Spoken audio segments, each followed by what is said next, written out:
ನಮಸ್ಕಾರ ಸ್ನೇಹಿತರೆ. ಬೆಂಗಳೂರಿನ ಪಕ್ಕದಲ್ಲೇ ಇರೋ ಬಿಡದಿ ಇವತ್ತು ರಣರಂಗವಾಗಿ ಮಾರ್ಪಟ್ಟಿದೆ. ಸರ್ಕಾರಿ ಅಧಿಕಾರಿಗಳಿಗೆ ಮಹಿಳೆಯರು ಪೊರ್ಕೆಯಿಂದ ಹೊಡೆದು ಬೆನ್ನಟ್ಟಿರೋ ವಿಡಿಯೋ ಈಗ ಸೋಷಿಯಲ್ ಮೀಡಿಯಾದಲ್ಲಿ ಸಖತ್ ವೈರಲ್ ಆಗ್ತಾ ಇದೆ. ಯಾಕೆ, ಏನಾಯ್ತು ಅಂತ ನಾನು ಹೇಳ್ತೀನಿ ಬನ್ನಿ. ವಿಷಯ ಏನಪ್ಪಾ ಅಂದ್ರೆ, ಸುಮಾರು 18 ಕೋಟಿ ವೆಚ್ಚದ ಬಿಡದಿ ಟೌನ್ಶಿಪ್ ಯೋಜನೆಗೆ ಸರ್ಕಾರ ಮುಂದಾಗಿತ್ತು. ಅದಕ್ಕೆ ರೈತರ ಫಲವತ್ತಾದ ಜಮೀನು ಸ್ವಾಧೀನಪಡಿಸಿಕೊಳ್ಳಲು ಮುಂದಾಗಿತ್ತು. ಆದರೆ ಜನರು ಪ್ರಾಣ ಹೋದ್ರೂ 1 ಇಂಚು ಭೂಮಿ ಕೊಡಲ್ಲ ಅಂತ ರೈತರು ಕಳೆದ 500 ದಿನಗಳಿಂದ ಪ್ರತಿಭಟನೆ ಮಾಡ್ತಾನೆ ಇದ್ದಾರೆ.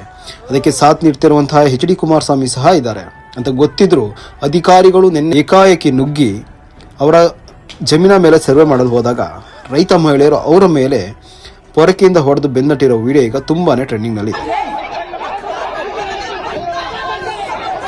ಬಗ್ಗೆ ಎಲ್ಲ ಗೊತ್ತಿದ್ದು ಇದರ ಬಗ್ಗೆ ಏನು ರಿಯಾಕ್ಟ್ ಮಾಡದ ಮಾನ್ಯ ಮುಖ್ಯಮಂತ್ರಿ DK ಶಿವಕುಮಾರ್ ಅವರು ಒಂದೆಡೆ ಬೆಂಗಳೂರಿನ ಬೆಳವಣಿಗೆಗಾಗಿ ಟೌನ್ಶಿಪ್ ಬೇಕೇ ಬೇಕು ಅನ್ನೋದು ಸರ್ಕಾರದ ಹಠ ಮತ್ತು ವಾದ ಆದರೆ, ಅನ್ನ ಕಡುವ ಭೂಮಿನ ಬಿಟ್ಟು ನಾವೆಲ್ಲಿಗೆ ಹೋಗಬೇಕು ಅನ್ನೋದು ಅನ್ನದಾತರ ನೋವು.